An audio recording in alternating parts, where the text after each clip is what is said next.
Hi, my name is Kaben Clauson. I'm the co-founder and CEO of Base. Base is a tech-powered social club that makes it easy for our members to have deep, authentic connections in their cities. Hey everyone, thanks for tuning in and welcome to the Fundraising Debrief, the podcast where we share the real stories behind successful founders and the recent VC financing rounds. My name is Vlad Cazacu and I'll be your host today as we interview Kaben Clauson. This is a very special episode with a good friend, fellow Miami builder who started several companies, went through Y Combinator and created an incredible network of founders in every city he lived in. For more information about running a successful fundraise, including show notes, highlight clips, and exclusive scenes, follow us on Twitter and Instagram at The Fundraising Debrief, as well as on our website at thefundraisingdebrief.com. This episode is brought to you by Flowlie, the number one choice for secure deck sharing and fundraising automation used by thousands of founders from 50 plus different countries. Now, let's dive right in.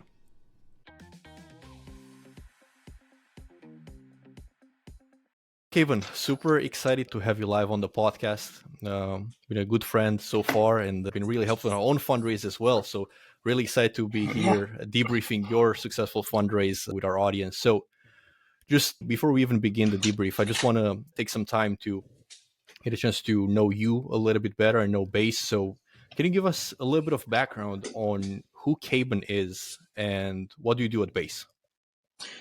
Quick background on myself. I'm someone who lived in very eclectic places growing up, from being an early childhood in South Africa, where my sister was born and I grew up as a kid, and then spending years in Alaska through high school. So I had this very eclectic upbringing, and actually my family's very entrepreneurial. My sister's actually a founder of a company that's post Series A, kind of, between Series A and Series B today.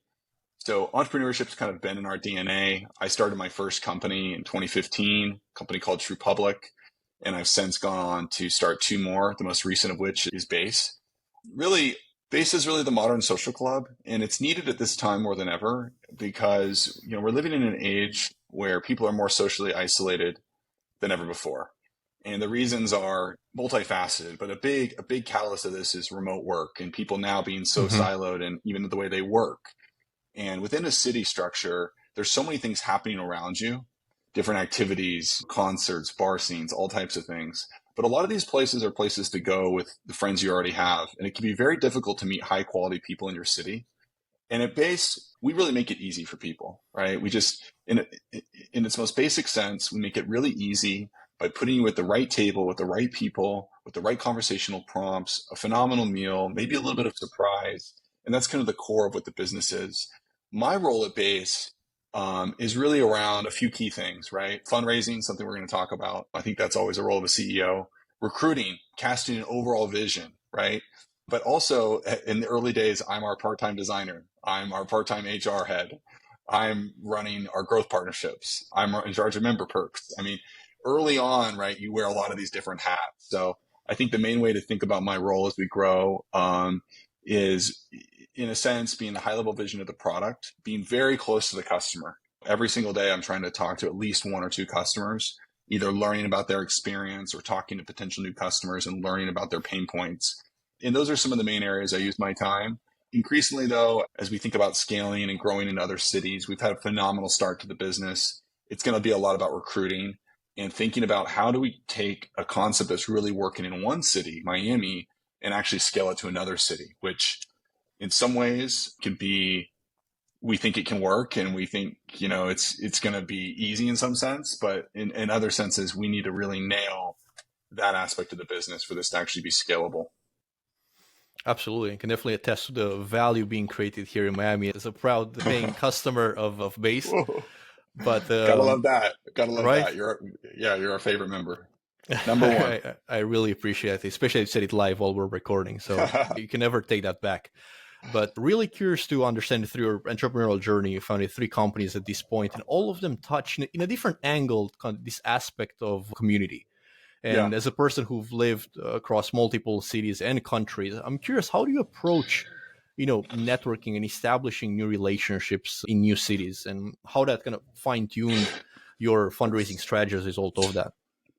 Well, I think it starts off with a couple things. Why did I get good at this? I think I had to because I didn't go to Stanford. I didn't come from a background that had any connections to technology or any connections to funding. If we're talking about funding, there was no rich uncle. There was no plugged in person in my family, which in some ways was challenging, but in other ways I think was a benefit. I think the benefit was when I decided and got really passionate about building, and almost all building today has some element of technology. I realized, okay, I'm going to be in the technology industry. I had to force myself to get to know people in that space. And when it comes to networking, though, the one thing I learned about community, and the one thing I've been learning more broadly about human beings, is at the end of the day, what we really want is we want to be respected, we want to be heard, we want to be known. There's just some key, like, first principle ways of thinking about this. And I think the reason so many people go around networking wrong is they go into any human interaction with this kind of idea in their mind of like, what can I get out of this person? Is there something this person can give to me that will help me? And what that does is, and we've all heard this story. We've all experienced this type of person. Maybe you've met them at a networking event or a conference. This is someone who's very clearly hoping that you can give them an intro or give them a job or give them something. Give. It feels transactional a lot of times. Very transactional. That can help you in the short term. You might get a job, you might get a deal, you might get something, but it doesn't create any it's not a long-term game. The long-term game of relationship building is leading with a lot of authenticity. It's seeing how you can help other people. And there's always a way you can help someone. You think, oh, I don't have money, I can't help them with money. I don't have connections, I can't help with the connections. You might have ideas, you might have feedback, you might have some way, maybe just encouragement. That can often be a lot for an entrepreneur, as Absolutely. You and I know, when it can be very discouraging. Leading with those things is, I think, that allows you to be someone that someone says, I want to get to know this person over the long run. This is someone I might want to do business with in the future. This is someone I might want to, work with in the future. So I think it's first a mindset shift, and it's not going in with any objective. I think if you're going in with objectives to meeting new people, you've already lost. I think the main objective is, I want to get to know this person. What makes them tick? What are the unique things about this person? Because curiosity, and this is like a very Dale Carnegie thing, and I think a lot of that's kind of old 1940 science, but I think the one thing that does hold is every human being, there's something you can find that you can like about them.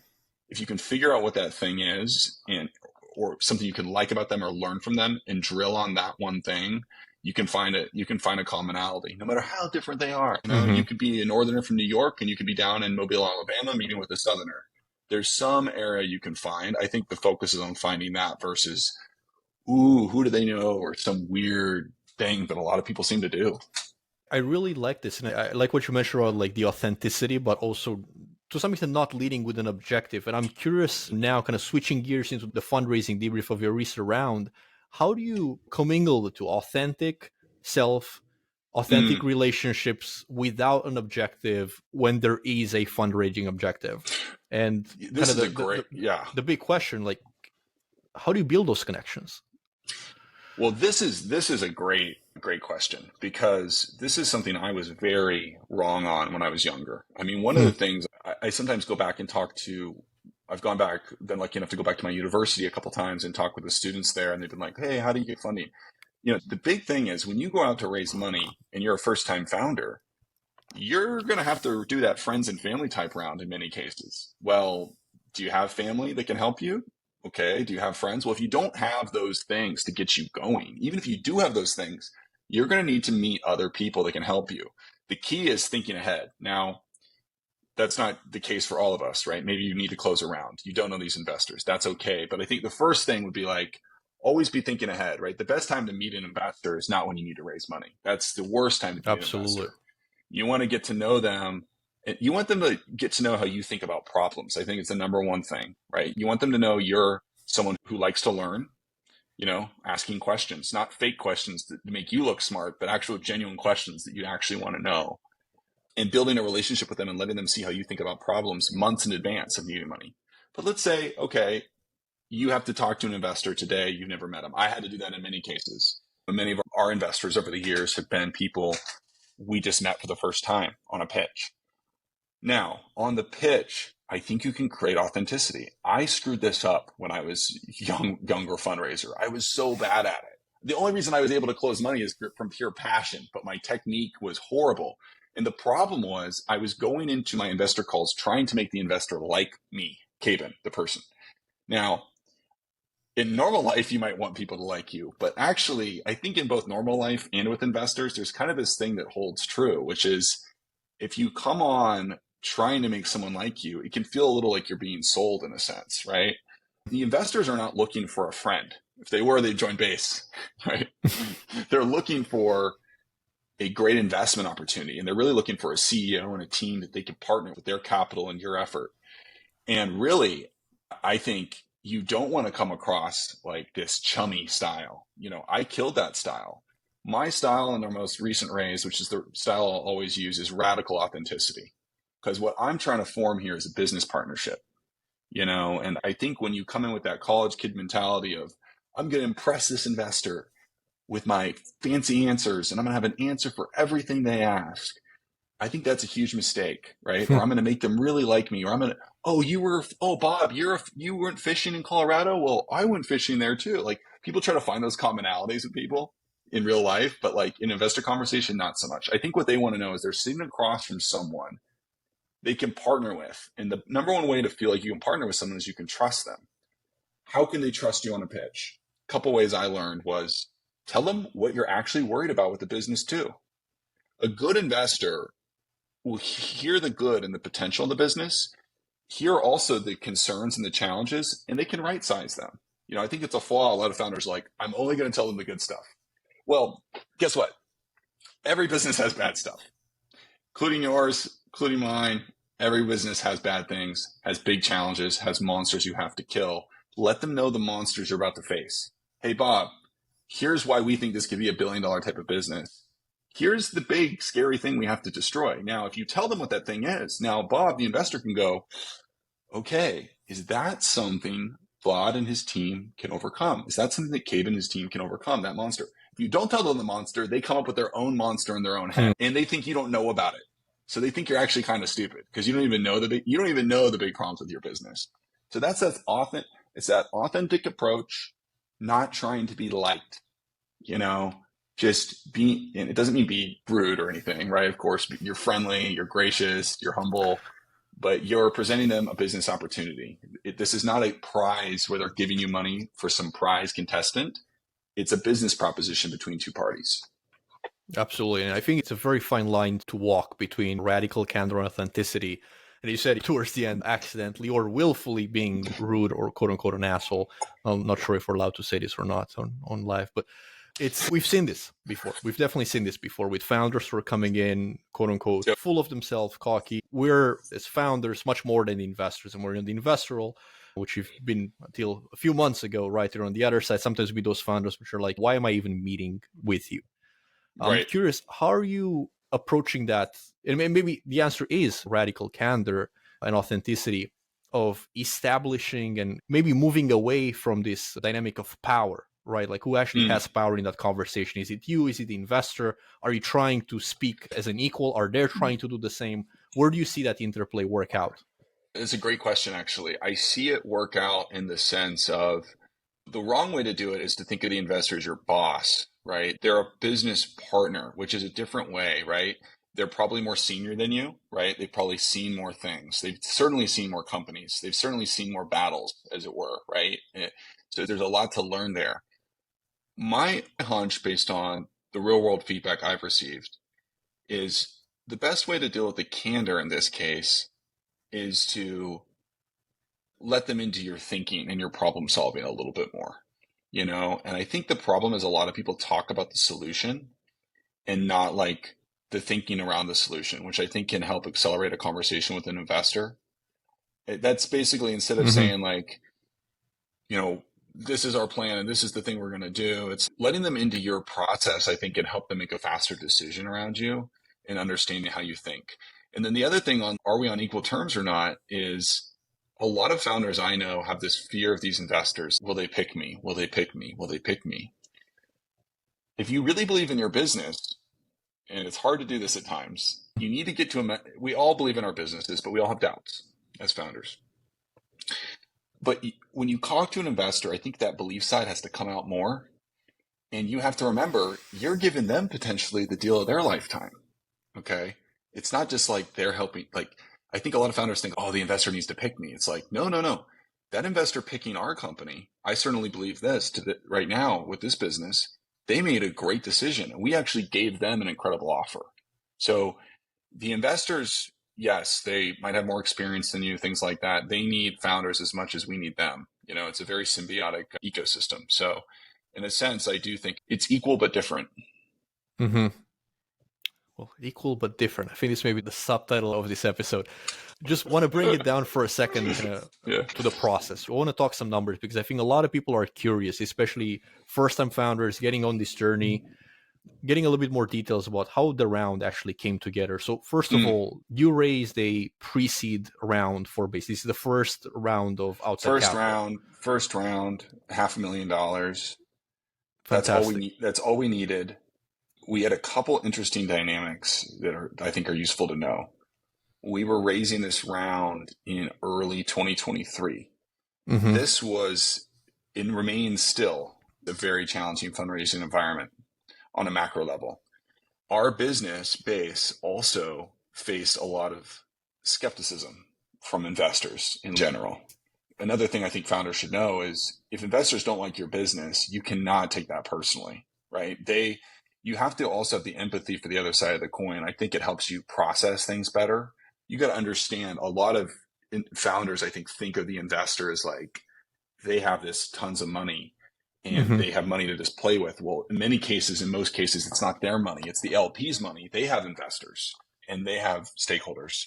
So first having that empathy can be really important And there's a for, legal fiduciary duty to those LPs to make sure they're returning their money. And their livelihood depends on returning that money and hopefully more, because if that doesn't work in 4 or 5 years when the next fund is about to be raised, that money's not going to be there. I love this whole idea of having the empathy for the other side as well. you have to have the empathy for the other side in all aspects of business. And I think a lot of people forget it with investors because they just think, oh, this is this person that said no to me and told me my ideas sucks. And that can be emotional because mind you, the tough thing about investor rejection is not that some dumb guy you ran into at the bar thinks your idea is stupid.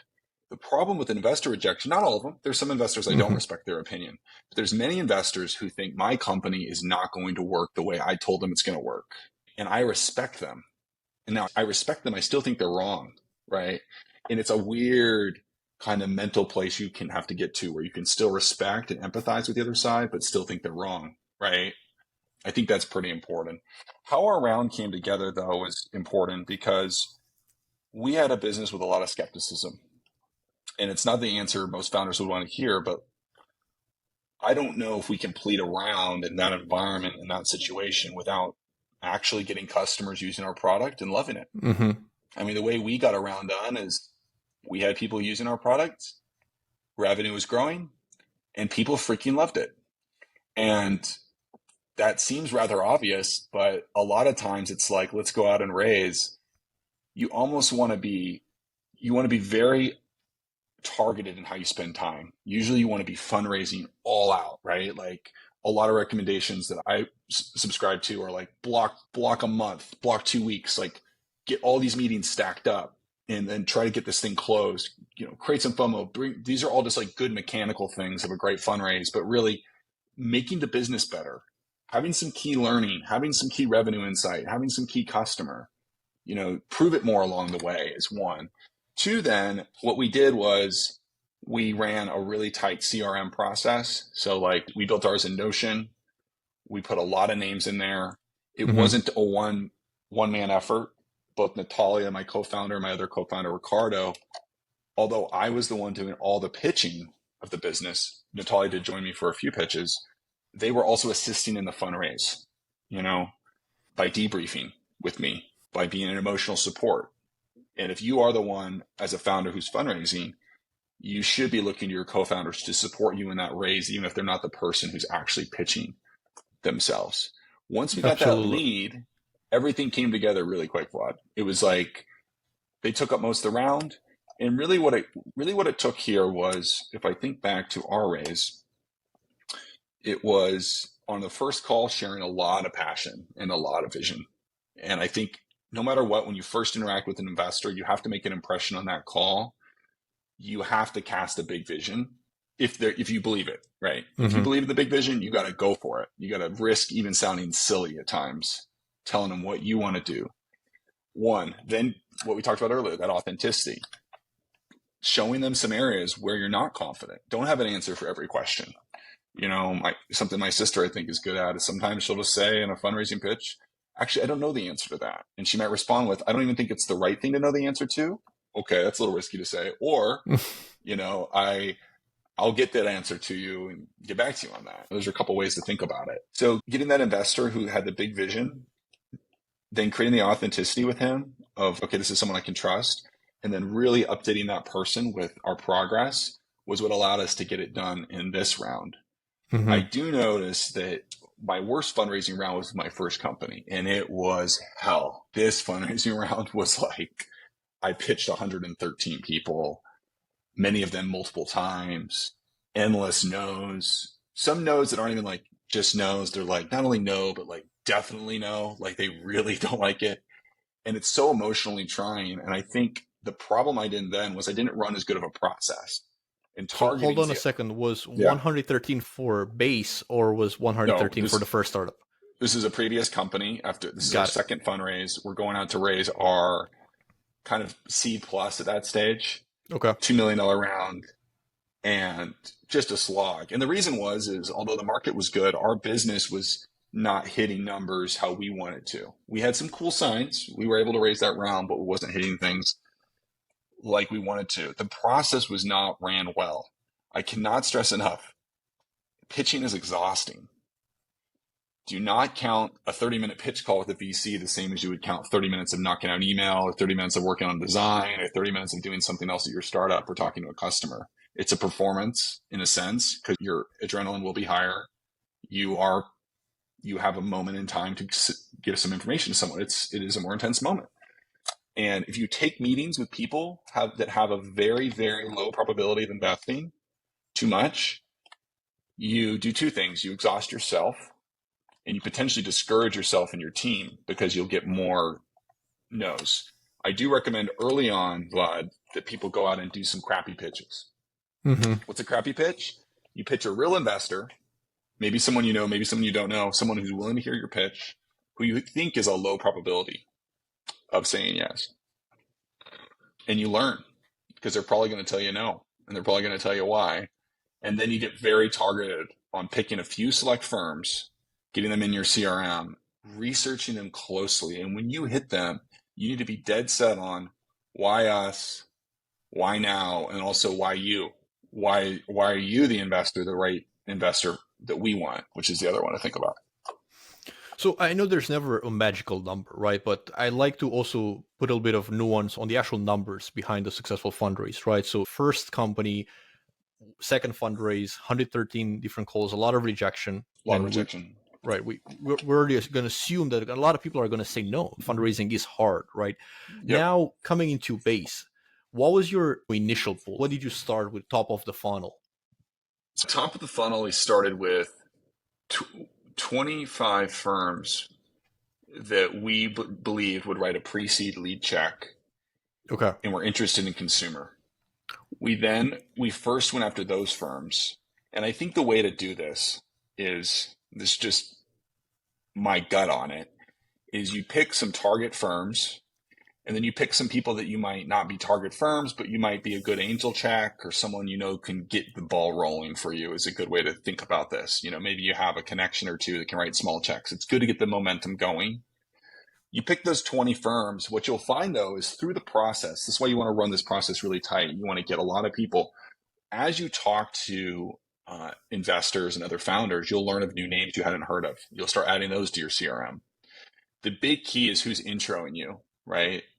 I think, at least I've heard it, Vlad. Maybe you have better updated information. I think the best intro is a portco of that investor who's kicking ass and has been a huge winner. That's probably the best intro, right? Mm-hmm. Founder intros are generally pretty good if the founder's respected by those investors.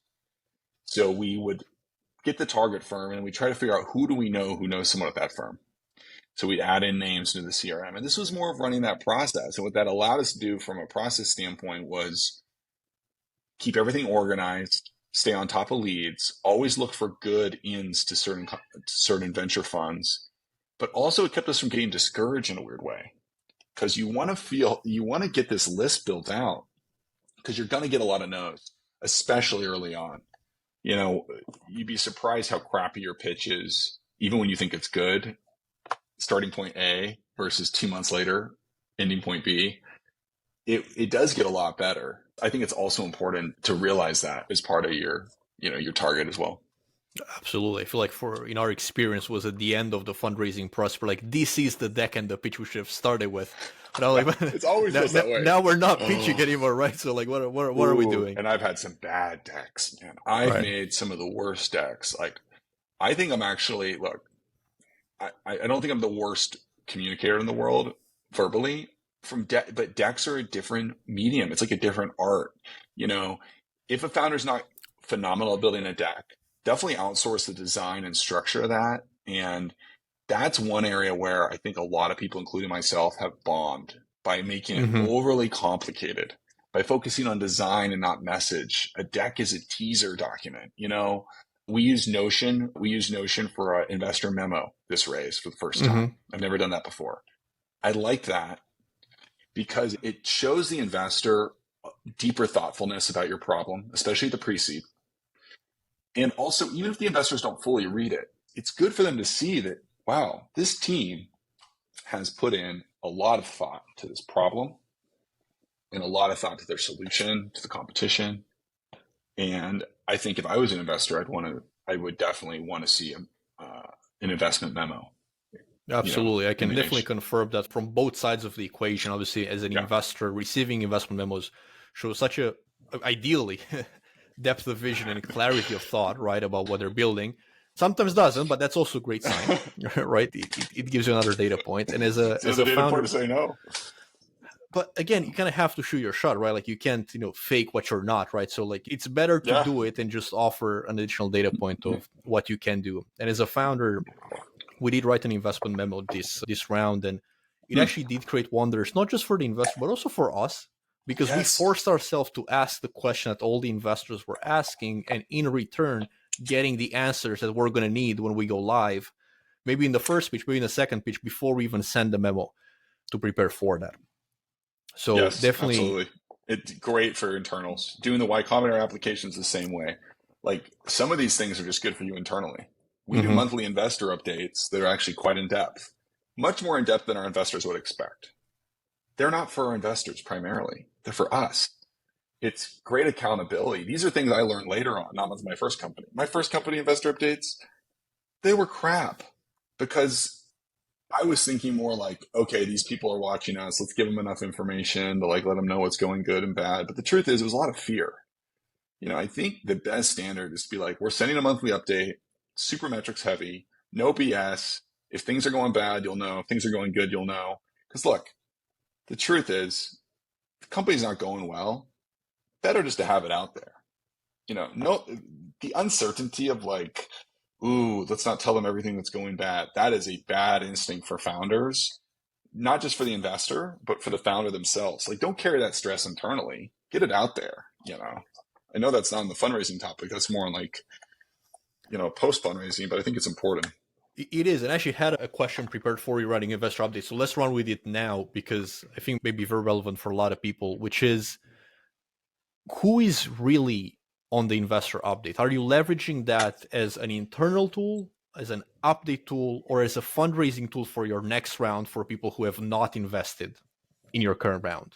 What's your tactic around the investor update? There's two different investor updates. One is only people that have invested. It's metrics heavy. It's how much cash we have. It's revenue. It's every metric. It's good, bad, and ugly.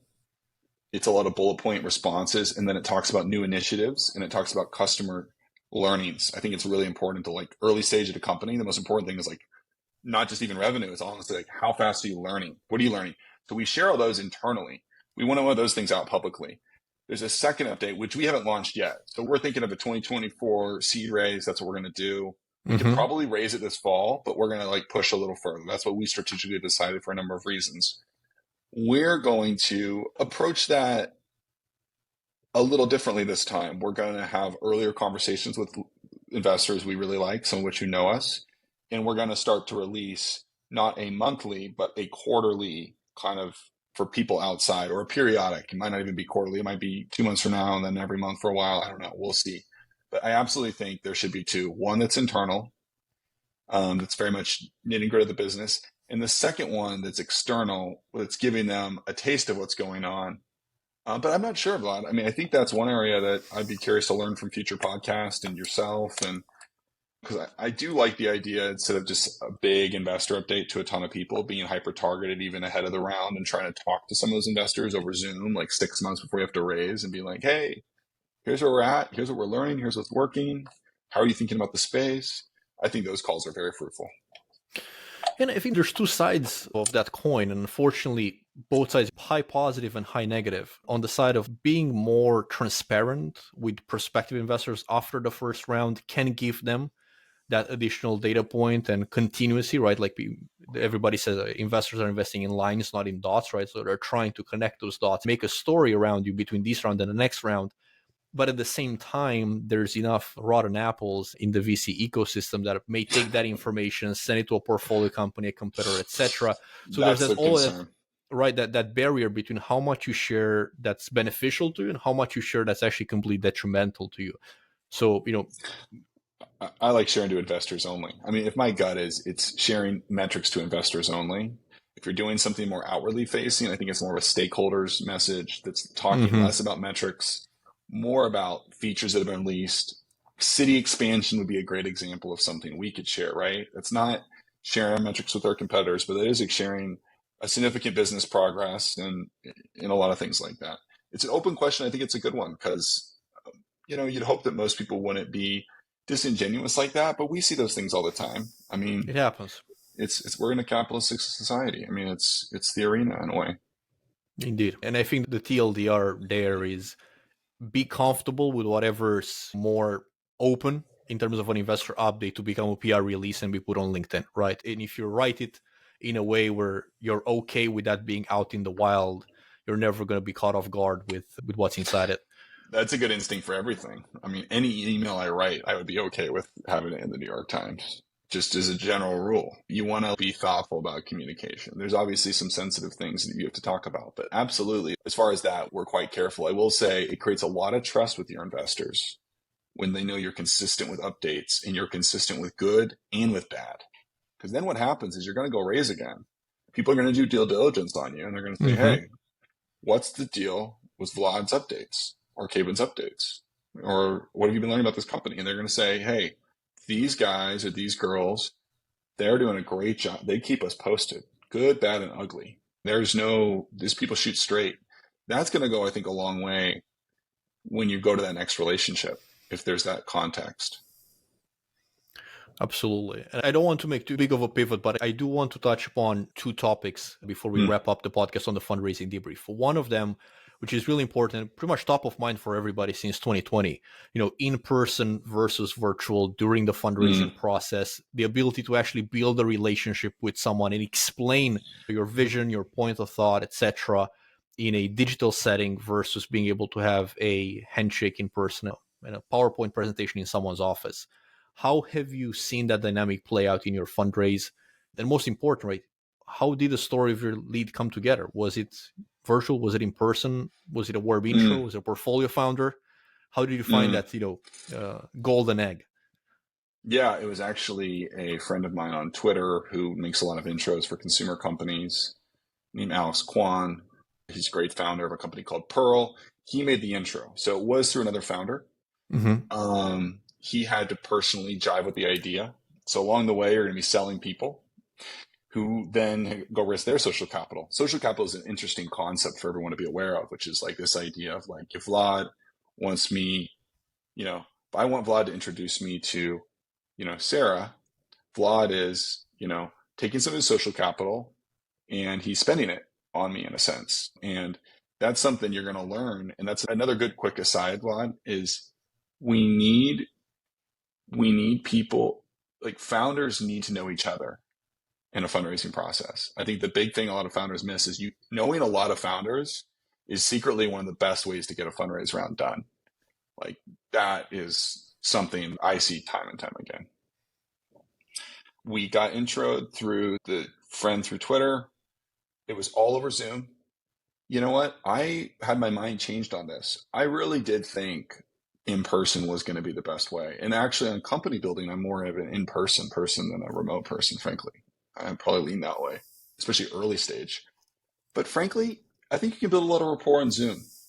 I think you can then move from Zoom to phone calls and text. I think moving down the communication chain is always a good move with anyone.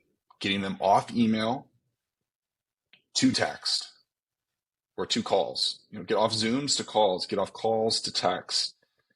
That was one way it formed with our lead, was me chatting async, quick talk. Oh, then he felt like he could hit me up async, and we kind of formed that remotely. And I think you can form it remotely. I think remotely actually can work really well.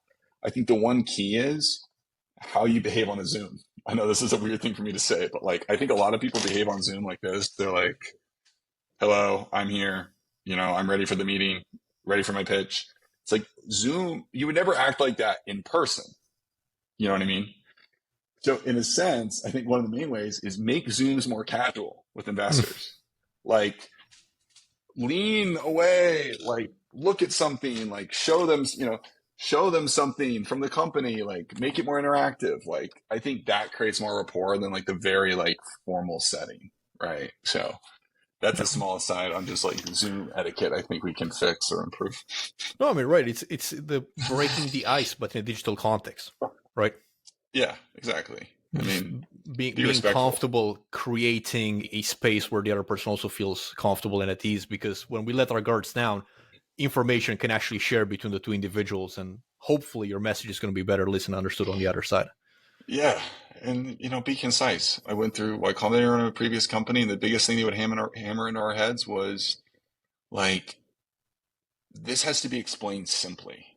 And this has to be explained in a way where it's not a lot of people try to explain things in fancier ways to make them seem more valuable. But the best ideas in the world are simple ideas, So I think simplifying what you're doing is something that when I've helped a lot of friends on pitches, they've helped me. The area we always help each other more is hey, this is too complicated. This has got to be simple. Imagine explaining your idea to someone at a bar who doesn't work in tech. Can that person understand the general sense of the value you're creating? I think it's a fun exercise to actually try on a stranger or two. Absolutely. It's the adult version of the mom test, right? You just have a beer in your hand. So, and I think the real test is the more beers you have in your hand, if you can still maintain the same level of consistency. But that's for another podcast. Really appreciate you. Really appreciate you sharing all these thoughts. I want to move into a really quick, 5-minute fireside ending of the podcast with a few things not fundraising related, to get a chance for people to learn more about Kaben Clauson, not just the base and the fundraise. What is one of the things that people don't know about you that they should? Something that maybe has not been incredibly public yet, or no one has written about it. If I lived in a world where I didn't care about, being a founder, if it wasn't my first love as an entrepreneur, one of my friends asked me, what would you do? And I think I'd be a history professor. I love history. More broadly, I love to read. So that's how I spend most of my free time. I'm a oddball compared to my friends. I'd rather read a fantasy novel or a sci-fi novel than watch, typically, although I do watch some things. So reading's really one of my passions. I started a book club in Miami called the Big Ideas Mastermind.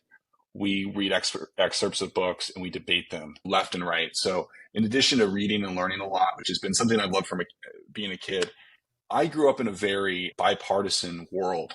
I grew up I spent time in Africa, Alaska. I went to American University in DC. I've been around a lot of far left liberal, from a political persuasion. And I think it's been a great thing because I always seek out the opposite of consensus. I find it so interesting to bring people together with different opposing views, whether it's at our book club or through a conversation with a friend, and try to test each other a little bit, steel man each other's arguments, learn. So that's probably one of the unique things about me is I really that's something I geek out on, is reading, but also challenging those ideas with friends is something. I have a few other weirdos that like this too. So we just get on the phone every night and we're like, let's debate this issue, and we'll go into it for like 45 minutes.